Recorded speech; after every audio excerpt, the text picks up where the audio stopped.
Hello, magandang umaga, magandang tanghali, magandang gabi po sa inyong lahat. Nagbabalik po ang inyong lingkod. Ah, Boss D TV, mga kababayan. Komentaryohan lang po natin itong mga salot sa lipunan ito. Mga switik, mga kuratong, mga halimaw ang kaluluwa, mga kababayan. Na walang ibang ginawa kung hindi limasin ang pera ng bayan. Yan po ang nakakalungkot na katotohanan na nangyayari sa ating bayan. So, pakinggan muna natin itong favorite song ng ating kagalang-galang na presidente. Bangag, bangag, Marcos bangag, Marcos bangag, bangag, Marcos bangag, Marcos bangag, bangag, Marcos bangag, Marcos bangag, bangag, Marcos bangag, Marcos bangag, Marcos bangag, bangag, Marcos bangag, Marcos bangag, bangag, Marcos bangag, Marcos. Yan po yung favorite song ng ating kagalang-galang na presidente. So ngayon mga kababayan, komentaran na rin po natin itong ni Amy Marcos, yung interview ni Karen Davila regarding dun sa no election, mga kababayan. Kasi nga po, yun pala ang mga plano ng ating kagalang-galang na presidente. Ngayon, tuligsain muna natin ito, mga salot sa lipunang ito. Mga kuratong, mga kupal sa gobyernong ito. Mga switik, mga matatakaw sa pera ng bayan na walang ibang iniisip kung paano limasin ang ating kaba ng bayan, mga kababayan. Atin po silang tuligsain sa kanilang katakawan sa pera ng bayan, mga kababayan. Ito, pakinggan lang po muna natin itong report, interview ni Karen Davila doon kay Amy Marcos na regarding doon sa pag-aresto, pagka alis ni Bato sa Senado at yung no election, mga kababayan. Pakinggan lang natin si Amy Marcos at saka si Karen Davila. Yo, kanina Ay, sorry. pwede niyo po ulitin yung sinabi niyo na the arrest was more than that? Is that what you were saying? That was it to stop Yes. Bato from voting? Yes, that's right. It turns out that Bato was only the beginning of the entire story. Yung pala, Yun, mga kababayan. Kasi nga po, alam naman natin lahat, kaya pala galit na galit ang administrasyong ito kay Bato ngayon. Kasi mayroon pala silang pinaplano. Si Bato ang sumira sa kanilang plano. Kasi for the first time po, nagkapalitan po ng liderato sa Senado nang walang basbas ng ating kagalang-galang na presidente. Yun po ang kinagagalit nila. Bakit? Bakit po nila unang-una ang nakipag-connivance di umano ang NBI kay SP Soto? Kasi nung oras ng Lunes na yun na umaga, si SP Soto pa po ang Senate President. Ngayon, ayon mismo sa usaha at kay sa NBI, nakipag-coordinate sila kay SP Soto, mga kababayan. Ngayon, ayon mismo kay SP Soto, sabi niya sa NBI, makipag-coordinate kayo sa usaha kasi sila ang higit na nakakalam. Ibig sabihin, hindi man lang tiningnan ni SP Soto ang bit-bit na warrant of arrest para sa isang senador na kasamahan niya sa kanyang opisina. Tandaan mo natin, Senate President po ito, mga kababayan. Ngayon, para bang lumalabas na parang gusto nilang pigilan na makapasok si Bato at maaresto. Di ba po? Kaya lang po pumalpak ang kanilang plano. Ngayon, kaliwat kanan na silang denial. Nagulat ang lahat nang biglang sumulpot sa plenaryo nung oras na magbobotohan na doon sa Senado. Diba po? Kasi nga po, bigla na nag-declare si Cayetano na i-declare na bakante ang lahat ng posisyon kasama ang Senate President. Gulat na gulat po si kagalang-galang na Tito Soto sa paglutang ni Senador Bato, mga kababayan. Pakinggan lang natin ang sabi ni Jaime Marcos. More importantly, they really wanted to change and get back the leadership of the Senate because there was so much at stake. Nakapusta na pala doon yung CONAS. Kasi, Lumalabas pala rito, mga kababayan, ang pinakaplano pala talaga ng administrasyong ito para hindi magkaroon ng palitan ng Senate President ay ang CONAS na pala ang plano.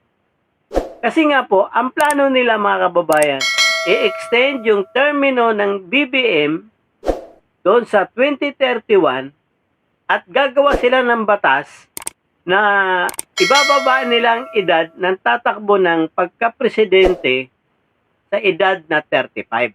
Ayon mismo kay Jaime Marcos ito, mga kababayan. So ituloy lang natin si Jaime Marcos at Karen Davila.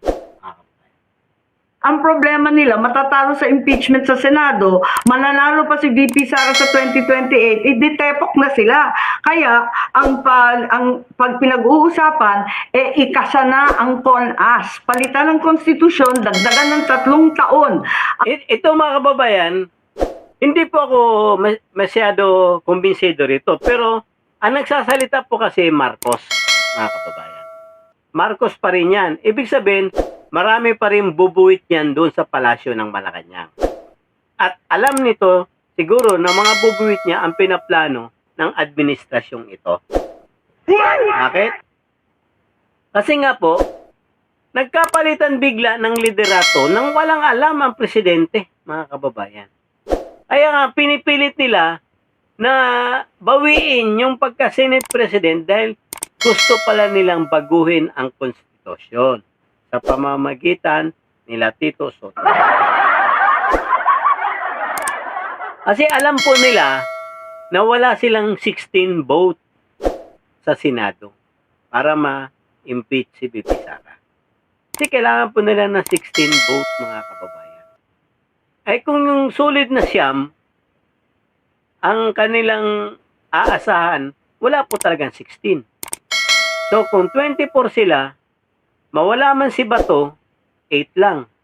So kung 24 sila, walang 16 na boto, mga kababayan. Diba po? Kasi sino lang ba ang 9? Si Jinggoy, Villanueva, Cheese, si Bato, si Bongo, si Amy, si Marcoleta, si isa. Basta siyam yan sila. Tapos, kung siyam na boto na yun, mawala si Bato, di 8. Kung 24 sila, 14 lang ang kanila. 16 dapat. Di ba? Mayroon silang 16. Sigurado ba tayo? Nabago na ang liderato ng Senado. 13-11. Paano sila makakuha ng 16 vote?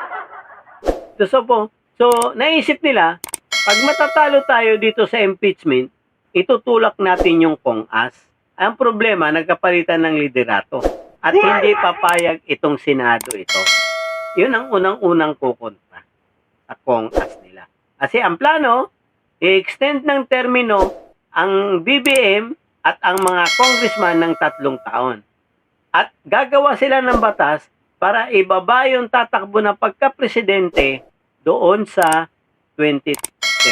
Kasi gusto nilang 35 years old na lang, mga kababayan. Tuloy lang natin si Jaime Marcos, mga kababayan.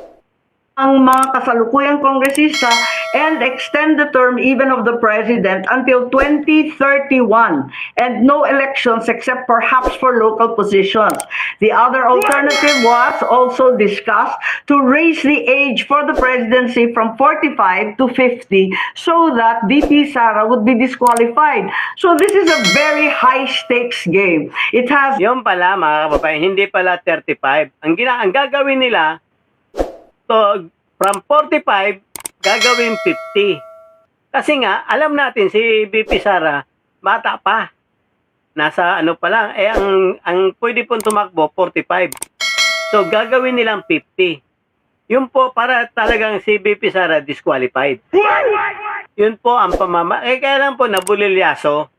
Kasi nga po, kaya sila ngayon galit na galit kay Senador Bato dahil sa sinasabi nila, kaya nga hulihin nila, gagamitin nila lahat ng puwersa ng sandatahang lakas o policeman na 250 daw yung maghahanap kay Senador Bato. Ganon mga kababayan. Ganon sila kagalit kay Senador Bato. Ang gusto nila, diretso, pag nahuli, diretso na ng Netherlands dyan sa ICC. Yun pala ang pinaka-main agenda ng ano ito. Kaya lang po, hindi nila natunugan yung palitan ng liderato doon sa Senado, mga kababayan. Sana, kaya nga po, ganun na lang ang ginagawa na ngayon ng administrasyong ito, na takutin si Jinggoy, si Villanueva, si Cheese, mga Bilyar, at pati si Marcoleta, kinakasuhan na ngayon.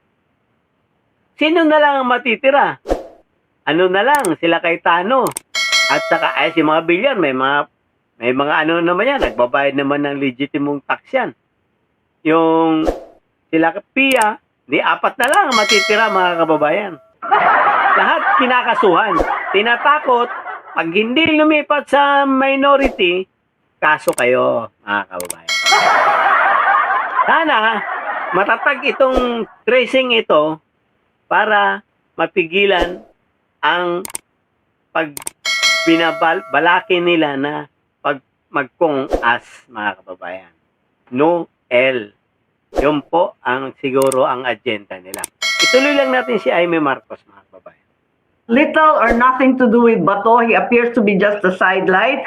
And galit ang Pilipino sa term extension. Ayaw natin ng Noel. Bakit natin pipilitin na naman to? This has lost time and time again. All right, but Senator, these are very serious accusations, even against the president. I just want to ask you, who is your source? Where did you get this information regarding the CONAS plan? Kasi napakadetalyado po ng sinabi ninyo. Baka maakusan kayo ng Malacanang na chismis to. Nag-iimbento kayo ng kwento. Who is your source on this, Senator? Yes, one of the guys who was there. Pinagmamalaki nila, pinag-uusapan. It was...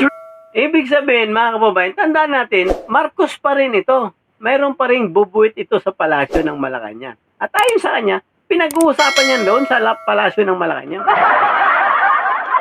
Ibig sabihin, totoo ito, mga kababayan. Pag nangyari ito, malaking kaguluhan ito, mga kababayan. Maniwala po kayo sa magulo po ito. Bakit? Kaya lang po, galit na galit sila kay Senador Bato nang lumutang, nabulilyaso yung plano nila. Ano po? Kaya gano'n na lang sila kagalit. Saan ka makakita 200,050 na pulis gagamitin kay Senador Bato para lang mahuli? Ano yun? Di ba mga kababayan? Nakakalungkot man. Nakakatawa lang tayo ng ganito. Pero nakakalungkot po ang buong katotohanan. Na yun talaga ang pinaka-main agenda nila. Kasi alam nila, walang kalaban si BP Sara sa 2028 at hindi pa sila nakakasiguro doon na ma-impeach si BP Sara. Kaya ikasa na ang no election, mga kababayan. Yun po ang plano nila. So hanggang dito na lang po muna ako, mga kababayan. Palambing naman po ng subscribe to my YouTube channel, Boss D TV, mga kababayan. God save the Philippines. Marami pong salamat, mga kababayan.